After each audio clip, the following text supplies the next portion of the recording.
So at this point in the meeting, we take a little bit of time to talk about what the task force is doing and why we're here, and then give our executive committee members an opportunity to share some thoughts.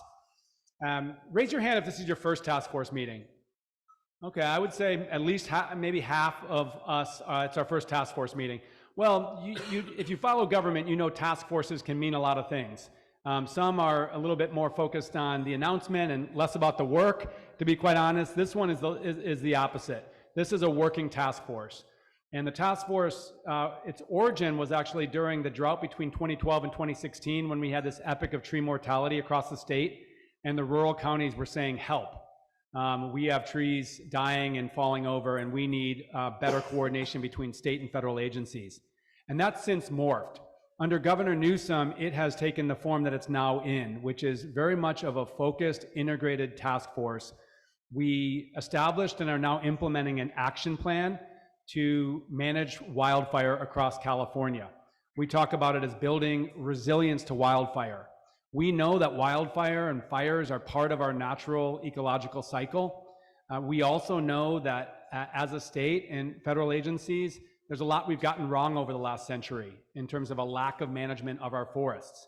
And when we think about that, combined with hotter temperatures and more extreme events driven by climate change, we have real challenges across the state. 7% of our state has burned in the last 5 years, and some towns have been wiped off the map. So this is an existential crisis we face across the American West, and that's what drives this task force.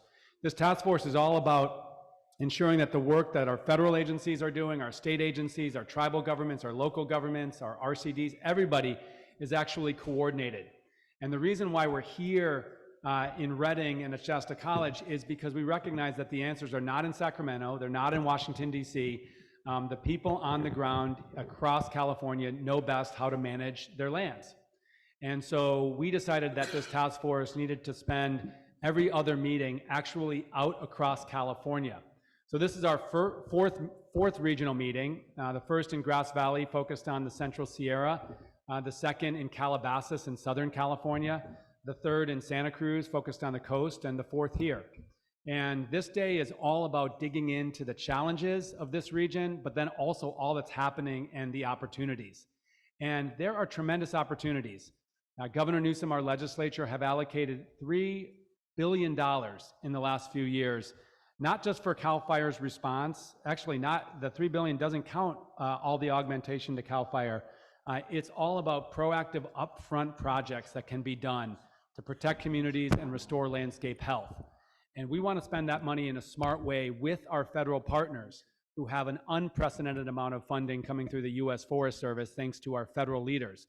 And we want to spend this money correctly, and we want to get this funding where it can make the most impact, which is into regions. So we're going to talk more today about all we're doing to build your leadership, your cohesion in this part of California to actually spend this funding and have it result in reduced risk of catastrophic wildfire and better landscape health that we can sustain. So I'm really excited to be partnering in this and really everything wildfire resilience with my friend and colleague Jen Eberlein from the U.S. Forest Service. So I'll turn it to Jen. Thanks so much, Wade, and thanks for that great grounding in what the task force is. It's, when you go to these meetings and you're in this, and if some of you have been here before, it's just always that great reminder of here is what we're here for. We have all of these committees that are all working together, and we're trying to all move in the same direction coordinated. So when I was here this morning and walking around the fair that we had, what a buzz. It was totally cool, you guys. Everybody is out there. They're all working together. They're meeting. You're making those connections, and that's so much a part of it. I think Patrick and Wade and I were talking a little bit about, yes, this is about let's have accountability for ourselves here. Let's get the connections going. Let's get the collaboration. But part of this also is celebrating, because we also have a lot of great stuff that is happening. So really looking forward to today's panels to really hear about what's going on in the northern region. And as Wade had said, we've actually been to each one of the regions that are in this task force. So it's this region that we're here, and we can't wait to hear about it. And we'll start looking at all of the regions together. And we have so many good tools and resources that our task forces pull together, which means you, as Wade had said, you have done so much of this work with us. I'd say when I reflect on looking at our regional meetings, it's really shows how much collaboration is the key. We just can't do anything alone. And if we lock arms and work together, it's amazing what we can get done. I think of local leaders and citizens. You guys are right at the heartbeat of it. And how do we move forward? We can't do that without you, and you guys are leading us literally through this. Scientists and specialists, look at all of the tools that we have, the data sets, the research that comes into this that we're all relying on. And those data resource kits are pretty amazing to be that, platform that we're all looking at and being able to work from. Our task force working groups. I mean, that's also where so much of this work is at. It's the planning, it's the data management, it's the information hubs, it's the tracking system. And if you haven't checked out the tracking database that we have on it, please do so. And it's going to be the monitoring. How are we doing and how do we adjust as we work through time on this? And then agencies. As Wade had said, this is one of our keys is how do we get alignment on policies the best we can, resources, leveraging our funds that we have together to be able to really be able to fund this and move forward and cut some of the green tape, if you will, on it. So really looking forward to that. And again, just thank you for all your work, your commitment. It takes time and resources just to be here today, let alone all the work that you're doing on all the other days that we don't get to be here together. So I'm just going to look a little bit, give you some updates on the Forest Service. I know that my colleague George here later on is going to talk a little bit about our fire situation that we have as well. But I just wanted to say it's been a busy summer. We've been working pretty good, and I'm so glad we're here. Just leave it at that. On that one, we're here today. Wanted to let you know we're really working with the Klamath Basin tribes. Our Undersecretary for Department of Agriculture committed $25 million in grants and being able to work on projects in the Klamath Basin and working with the tribes there. We're so fortunate to have our Klamath and our Trinity wildfire crisis strategy landscapes, and you're going to hear from the Trinity landscape later on a panel today, but we've committed $51 million above the base funding for those organizations, and it spans 11 million acres from Northern California into Southern Oregon, because again, many of our landscapes actually knows no boundaries. So we've got to look at our watersheds and everything together on that. So we are working collaboratively with the state of Oregon and our federal agencies up in Oregon as well as part of that too. And then just happy to say that seasonal rains, it's been a more moderate fire season. Not saying there hasn't been impacts, there hasn't been effects. Absolutely, we have that. It has been more moderate. And I'm happy to report, I think everybody who has the ability to be able to look at controlled burns and use the burn windows that we have right now as we're really taking advantage of prescribed fire in this fall. So really happy to be able to report we're moving out on that along with our colleagues and everybody on it. We are working on so many fronts to try to expand our hiring and getting resources. And I know many of you are doing the same, and I welcome that because all of us need to have that great investment in our new employees that are coming in because they're going to help us all on the work that we're doing together on it. Really looking forward to that. And then I'll just make a quick announcement. If you haven't seen it, just I think last week or a couple weeks ago, the final report to Congress of the Wildland Fire Mitigation and Management Commission has been released. There are 148 recommendations that are in there. I'm happy to report that many of them we're already working on as a task force. So I know that link to that commission's report will be on the task force website, so take a look at it and you can plow into those recommendations. They're from everything about looking at workforce, expanding our authorities, looking at new technology to help us as we move forward into some of the challenges that we have here. So again, the link will be on there, and again, we're already working on so many of them. And then I just want to finally give everybody a heads up that we got a second round of proposals for community wildfire defense grants that are going to be coming out shortly. So stay tuned for that. Again, those can be used to develop or help create those protection plans or implement your current plans that you have as well. So there might be some good resources for you to do that. Just like Wade had said, thank you, Shasta College, for hosting us. And then I'm going to take the time actually to introduce a colleague of mine that has traveled here from Denver, Colorado, but he also works for our Washington office. Brian Farabee, if you want to come up, Brian. Brian is our executive lead at a national level for a wildfire crisis strategy. He's been hearing about this task force because I've been bragging on us, frankly, to my leadership, saying we've got some great things that are happening here. So Brian took the time to travel out here and be a part of us and hear and learn from the task force. So I'm just going to turn over to Brian and welcome. Hey, Glad you're thanks. here. Thanks, Jennifer. Thank you, Yeah. guys.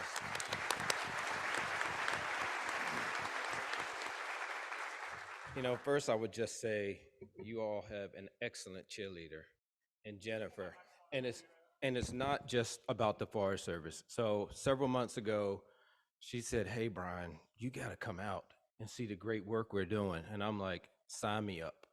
I can come out, I can listen, I can learn, and that's all I have to do." I'm like, "Okay, I'm in there." And so, you know, I would just tell you that it is very humbling to be leading on behalf of our agency, Wildfire Crisis Strategy. But what that doesn't recognize is just helping to lead it. It's all of you that are helping to deliver it. And it's the delivery of it that's the important piece. And so one of the critical pieces of it is, as Wade mentioned today, it is about collaboration. It's about collaboration because what we're talking about is a nation's forest issue. The national forest does have issues and those we need to address, but this, we won't get to where we want to get to when we talk about mitigating exposure to communities, critical infrastructure, and other values if we don't approach this from an all lands perspective with all hands on deck. And that's a pivotal piece of the wildfire crisis strategy. So I'm excited just to be here, to hear what you have going on. And if it's anything like the energy that I felt this morning, it's going to be a great day. There's just no doubt about that. And so, you know, I'll be listening for what you all are doing, what you're experiencing, what you're maybe having challenges with, all in the spirit of, you know, how does that help inform my thinking? How does that help inform our national office thinking about what we think it takes and what we think we need to do versus what we might need to shift in our approaches to things? Because at the end of the day, we really want to see this great opportunity for the resources that we have available to us to really make a difference when it comes to delivering on the wildfire crisis strategy. And you hear us talk a lot about that, but the strategy is just a means to the end. And the end is having resilient landscapes that can receive fire, and we don't have communities living in fear and concerns like many of them are this day and age. And so, you know, having those resilient landscapes that provide the many opportunities and resources that we all care about, that's the end game. And the strategy is just a means to that. So I appreciate the invitation, look forward to listening, and just excited about the energy here. So just thanks. Thank you, Brian. I've got to say, I mean, I think I speak for everybody who works on these issues that works with the U.S. Forest Service, that it is remarkable what's happening with our national forests. We've got, again, as I said, more funding from our president and Congress than we have ever had. We have more focus on this sort of comprehensive, durable approach to managing landscapes than we ever had. You may know Randy Moore, who used to have Jen's job as the regional forester in Region 5. He's now in charge of the entire U.S. Forest Service. And he is looking out for California in Washington, D.C. and bringing a lot that we're doing here on the national level. So Brian, it means a lot that you're out here. And please thank Chief Moore for all of us. I want to turn to another chief, which is George Morris, who's our Northern Region Chief for CAL FIRE. And I want to thank the incredible men and women of CAL FIRE for all that they're doing. And I'll note that we have unit chiefs from across Northern California here today. So thank you for your leadership and service. And when you have a chance to socialize at lunch, please take a chance to introduce you to CAL FIRE leadership, because I think they are truly the pride of our state government. George, if you would, talk a little bit about this fire season. You know, we're coming here talking about the future and what we need to do, but we're also actively fighting fires, and the fires have impacted far Northern California. So give us a little context around the wildfire season and share what else you care to from CAL FIRE. All right, well, thank you, Mr. Secretary, and good morning. You've got to bring it a little closer. Okay. All right. Well, thank you, Mr. Secretary, and good morning. And I thank you for the opportunity to represent Director and Fire Chief Joe Tyler today on this task force. My name is George Morse III. I'm the Northern Region Chief for CAL FIRE. The Northern Region encompasses the counties north of Calaveras and Monterey County and encompasses 12 of the 21 CAL FIRE units. And today, as the Secretary mentioned, I'm joined by the Unit Chief for the Butte Unit, the Mendocino Unit, the Shasta Unit, Tama Glen, Lassen Modoc, Humboldt, Siskiyou, and Santa Clara. And I say that because I'm looking at a room full of 340 people, and I know that the work we're going to talk about today all happens on the ground, and they're responsible for that at the local level. So they're easy to find. We're all wearing the same outfit, so I would say it breaks. If you have an interest in anything that they're responsible for, please make those connections, because what's going to dig us out of this hole is our relationships and our resources, and we have both of those to give. You know, Shasta unit has been engaged in prescribed fire. So tonight at the reception, you'll see as you go in a prescribed fire that they did just a couple days ago. As you drive in, there's a good showcase to see that beneficial fire that they've been doing using the weather windows that the regional forester just mentioned. To sort of brief on the fire activity experience thus far in 2023, in terms of fire activity, it looks a lot like 2022. It's relatively light as compared to the devastating years of 17, 18, 20, and 21. And we entered the summer months following record snowpack and successive winter storms that brought on flooding. But I want to draw your attention to 2017 because we had a similar, very wet pattern. We had the incident with the Orville Dam spillway in January. But by October 8th, we had the North Bay fires and the fires in Yuba County with significant loss of life and property. And so my point, and I would be remiss as a fire chief to stand up here and not tell you that there is still not a critical danger at this time of year. And the history tells me that, even though the weather pattern may not be looking like that. And this is a time where the public can be very complacent. And I'll talk a little bit about that, but let's get into the activity. And I'll remind you too, November 8th is when the Camp Fire occurred in 2018. So year to date, we're looking at about 305,000 acres burnt across California as compared to 2022, where 288,000 acres had burned at that time. We've experienced 5,741 wildfires this year across the state, all jurisdictions. And in 2022, we had experienced 6,114. And so, but that betrays the 5-year average, which is about 6,500 fires a year for 1.3 million acres burned. So we've been very lucky that we haven't seen that devastating fire as of yet over the last 2 years, but we know of its potential in California. So the fire that we have seen on the ground has been largely beneficial. Even in the complexes, we were seeing fires able to burn naturally, and on the North Coast in particular, where we've seen some wetting rain along the way. Most of our activity in California really kicked off on August 15th. It's also got my hackles up because August 15th of 2020 was when we received the lightning siege, same thing. So what we had was a mini lightning siege, but with some moisture that came with it. Across all jurisdictions, we started to see lightning complexes start to show up, some in state responsibility area, some in federal responsibility area.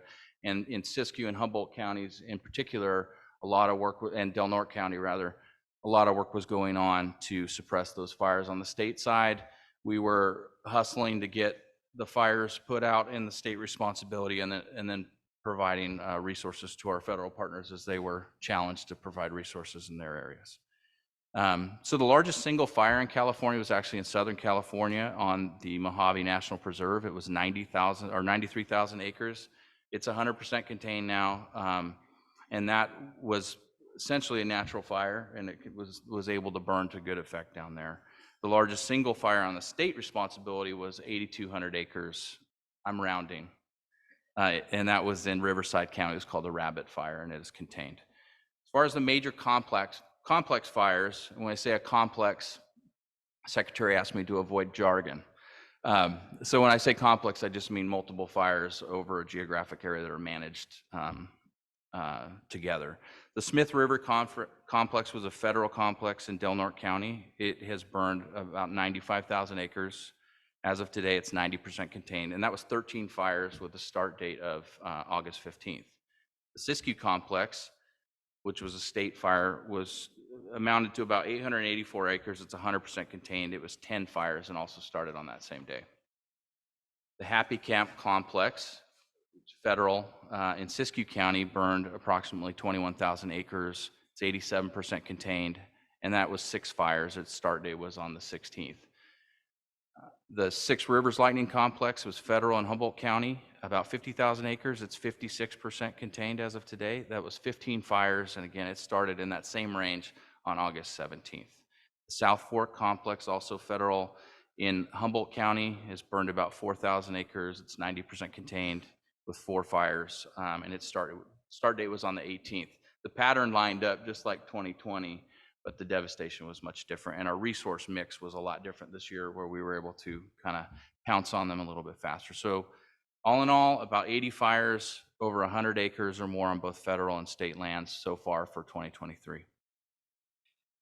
Interesting note is that no CAL FIRE incident management team deployments for wildfire incidents in 2023. We've deployed them 4 times for anything but wildland fire. So 1 for snow removal and those effects in Inyo and Mono County. We deployed to Maui to assist with their recovery efforts. And we tragically lost 2 firefighters in a helicopter collision down in Riverside County. And so one of those managed the funerals for our lost. And then, of course, we had a team deployment to deal with the Tulare Lake expansion and how we were going to work through that. So again, or the zombie lake, as they say. Again, we're entering a critical period, and so what are we doing right now? So all of our resources, even though we're not looking at that emergency activity, we have a lot of proactive activity going on in the terms of prescribed fire. So just on Friday, the Tehama Glen unit, along with the Pascana Band of Namlaki Indians, the United States Forest Service, and the City of Red Bluff, conducted a 300-acre burn within the city limits jointly to manage cultural benefit and also take care of fire risk in the community. It's a good example of just how many entities need to work together over how long time to plan it, and it's another thing to execute it. So it was a beautiful example of taking care of community risk, also managing for cultural benefit, and I think it's a real success story, and I want to thank Chief Farias for his leadership on that, on the CAL FIRE side, and all of his partners for making that successful. We're using these weather windows wherever we can. Each of these prescribed fires that we're engaging in, we get hung up on the numbers and how large they are, but we need to look at what they're doing, what their benefit is. I was able to tour last week down in McCollum Hill to look at a 7-acre fire that used significant resources because it was underneath houses, but it has a major community benefit. In fact, that fuel break had stopped the Butte fire in 2015 from destroying that historic town. So we'll get hung up on the numbers, get hung up on the impact.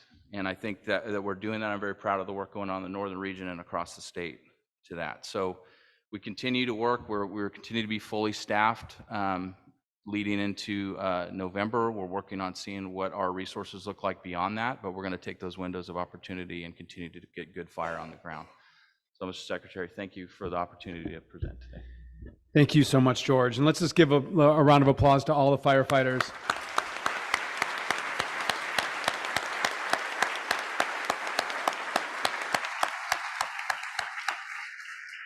I know in the last decade, few Californians take for granted the fact that, while we're talking about all the proactive upfront actions we can take, at the end of the day, when the fires come and regular people like us flee, the firefighters go the different direction to protect us. So we will be forever grateful for that, for our CAL FIRE, our federal partners, our local partners. We're going to jump into the meat of the day, which is really discussing the challenges and opportunities of this region. But before we do that, I wanted to give an opportunity for just a brief self-introduction from each of our executive committee members. We really wanted to round out this executive committee with a variety of perspectives so that we're tackling the work ahead in a comprehensive way. So maybe starting with Don, if you just can introduce yourself and the organization you're affiliated with, and then 1 or 2 bullet points in terms of things you're either excited to talk about or things that are happening in your world. Great, thanks. Good morning, everyone, and I'm happy to be here with the introduction from Chairman Potter, welcoming us to this area.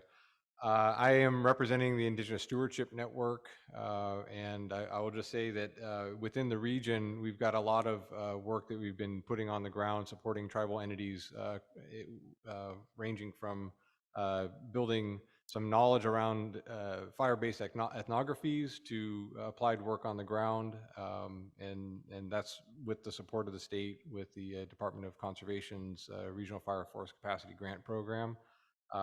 I did want to highlight, based on Jen's points of the Wildfire Commission report being released, that we've been able to see approximately 22 elements within that plan with, I think, what, 140 some odd bullet points to it. There's 22 of them at least that are specific to tribal entities. So there's a lot of work that's going on to support tribes in revitalizing fire. And I'll just say that when I say tribes, it's not just the recognized tribes and the non-recognized tribes, but it's tribal organizations and individuals who are engaging in that space. So a lot of good work is taking place, and a lot of it's happening here in the North State. So I'll stop with that. Thanks. Thanks. I'm Julianne Akama. I'm the Assistant Director for Research at the Pacific Southwest Research Station, standing in for Richard Barheit. And we are part of the Research and Development branch of the U.S. Forest Service. I'm really excited to be here. It's great to be in this beautiful part of the state and focusing science and management attention over here.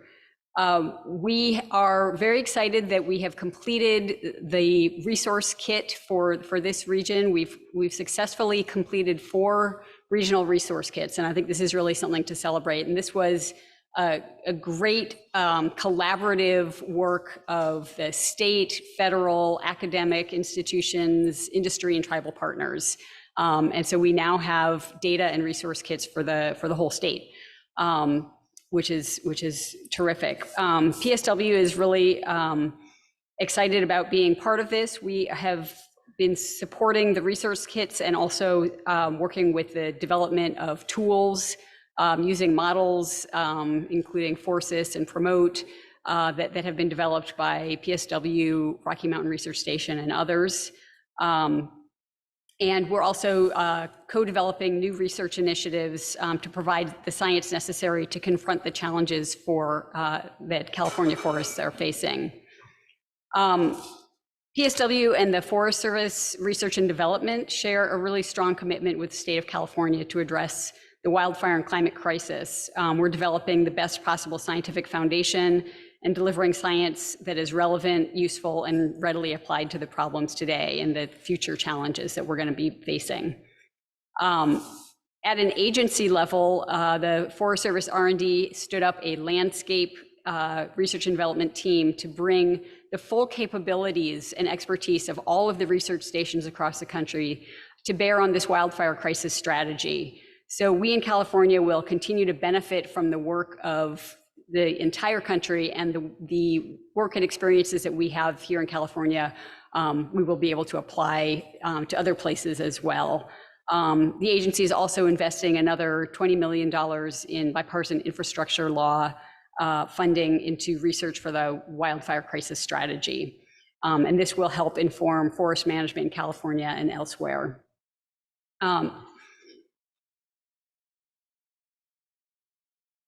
So, sorry. So just to conclude, we're really committed to supporting the large landscape applications of the tools we've developed, and we're working closely with the Climate Hub and the Climate Wildfire Institute to bring tools and relevant research to the landscapes. As we use these tools, they'll keep getting better and will help us have the management that makes a difference.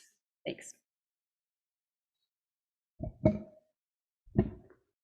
Thank you. Good morning. My name is Katie Landau. I am a special advisor to the Deputy Secretary for Water Policy at Cali, PA, and I'm here today on behalf of Secretary Garcia. I do want to pass on the Secretary's appreciation and thanks to each and every one of you who are doing this work every day to improve our state's wildfire resiliency There's a lot of work that's already been done, and I know there's a lot more that we need to do. And I'm really looking forward to today's conversations with our panelists and with all of you at the lunch and the reception of, what's been working well on the ground at the local level, at the regional level, and where the opportunities are so that we can continue all this important work. To keep this very quick, Cali, PA encompasses 6 agencies, which in part are focused on protecting and ensuring clean water and clean air, protecting against toxics and pesticides, and have been involved in leading a lot of the cleanup and the recovery of debris and household hazardous waste after the wildfires. First, we have the state and regional water quality control boards. The water boards are heavily involved in vegetation management and in a lot of the post-fire water quality monitoring and remediation work, with specific focus on drinking water and ensuring that our drinking water resources are protected, and because we know that those supplies are so important to our communities' long-term resilience and the recovery of these communities post-fire. And the other, just really quickly, I want to touch on the California Air Resources Control Board, or Air Resource Board's scoping plan, which is the first of its kind. It's an economy-wide plan to help California reach carbon neutrality, and we know that the natural and the working lands are key to achieving this goal. It means that with CARB, that we're concerned about working about wildfire on a large-scale emissions perspective and ensuring that we're lowering those emissions while also looking at the controlled burns and the cultural burns that California's first people have been using for generations to manage and wildfires and manage our landscapes. So with that, again, thank you for having us all here today, and I'm really looking forward to these conversations. Thank you. Yeah, sometimes I wonder, why am I here? What did I do to get a seat at this table? And I'm just a guy from Paradise, and I got mad at the Forest Service and ran for office. And I like to joke with Jen and all the leaders at the Forest Service, it's their fault that I'm up here today. Speaking of Paradise. And Doug, I'll take that. You'll I'm good take on that? that. I'm Yeah, good. thank you. That's why I like you. It's tough to sit on a task force because Wade's right. You guys are the most important. I was just a engineer that developed optical-based scientific instrumentation, and then I decided to move back home where I grew up and lost my home like many others in Paradise. Saw many in Butte County go through the Orville Dam fiasco that the chief mentioned. We had the North Complex fire. So I'm here, as a county elected supervisor, and I'm also representing Rural County Representatives of California, which I think is one of the greatest organizations in this state. And I'm proud to be the chair. And we have Stacy Heaton is somewhere in this audience, right there. She is a lobbyist for RCRC, and they do great work. And I think, most of the folks in this room that are from government know that counties are where the rubber meets the road.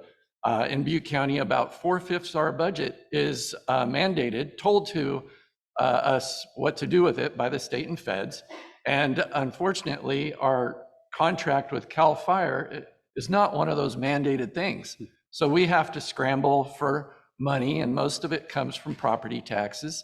And unfortunately, when logging industry met its demise, many of our 40-member counties lost a lot of tax revenue to provide services to its citizens.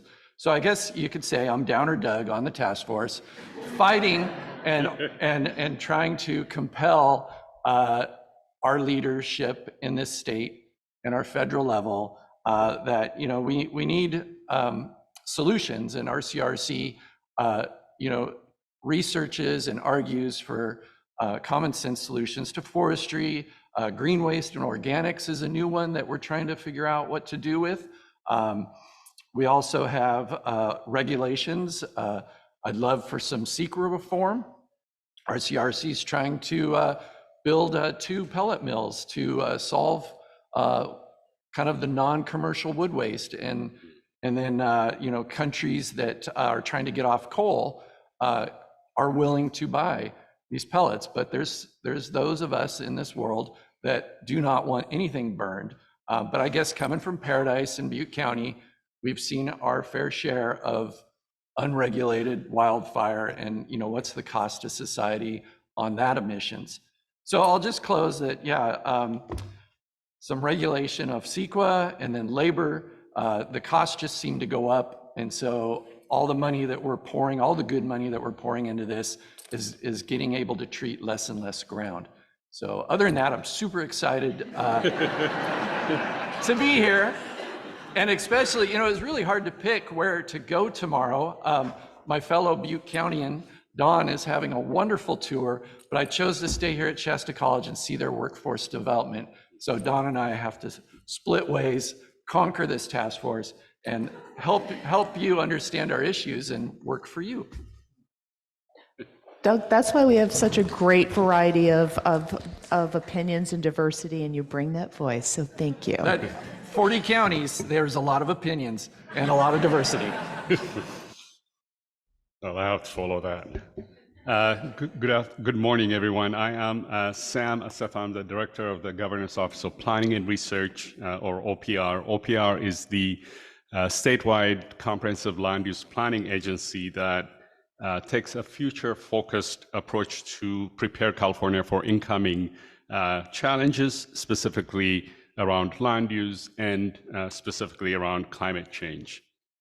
As we all know, the trend of increasing frequency and severity of wildfires requires rethinking of how we design our built environments to be resilient to this new fire regime, and our office is here to help and is engaged.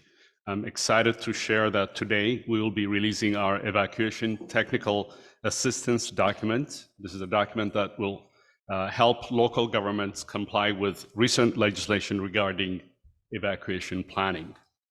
OPR's evacuation planning technical assistance encourages collaboration, especially among regions and communities, and it also outlines specific opportunities for local governments to align their general plan activities with emergency operations. And this is really critical that local jurisdictions really update their general plans to address wildfire challenges and evacuation, including local hazard mitigation and recovery planning efforts.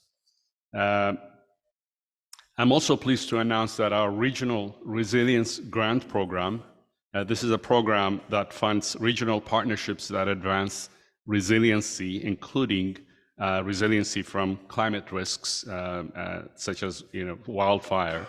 And I'm very pleased to see the first round application has been overwhelming in terms of how many regions and collaborators actually submitted an application. So staff will be announcing soon $21.9 million awards for this winter, supporting both planning and implementation projects led by innovative regional partnerships. Staff will quickly, after that, pivot to statewide engagement to inform guidelines for round 2 of the grant, which will have about $25 million available. I'm really glad to be here today and hearing how Northern California is really kind of the model for partnerships in addressing wildfire. And I'm here to learn and hear and then go back and see what we can do to support this effort. Hearing local perspectives and priorities has been an important part of our work at OPR, specifically now as we're developing the 5th climate change assessment. This assessment helps advance action-based science that contributes to a growing understanding about the impact of climate change in California, and it offers communities and decision makers the tools to take action. Just to give you an example, there's only 3 climate assessments that are done every 5 years. The International Panel on Climate Change conducts global climate change assessment. The US government conducts climate change assessments every 5 years for the entire nation. And the only other assessment is done by California, and we are on the 5th assessment, which really focuses on the local needs and local unique conditions. And germane to Mr. Potter's incredible opening remark during his land acknowledgement, I'm really happy to report that the fifth climate assessment, which builds on the last four, for the first time is incorporating native perspectives as part of the science research that we'll be conducting. And we have a tribal advisory board that is advising us, as well as close to 30 scientists that are advising us in terms of understanding the science of climate change and climate risk that then informs the fifth assessment. So our team will be here coming to Northern California in November to conduct a workshop to hear about specific local priorities that should inform the scope of the North Coast Regional Synthesis Report. That would be part of the climate assessment. So we look forward to hearing from you in those discussions. So taken together, these aspects of our work at OPR reflect our thinking that local perspectives and planning processes are critical to shaping California's future. A statewide planning agency cannot meet the needs of communities without appreciating the unique circumstances of California's diverse regions. So I'm eager to learn more about the needs and opportunities in Northern California so our team and our office can continue to deliver actionable, relevant resources and support to your communities. And thank you for your leadership at the community level and your partnerships. And I look forward to hearing more and learning more from the North region. Thank you. Thanks so much, Sam. And thanks to all of our executive committee members. So let's talk about the rest of the meeting.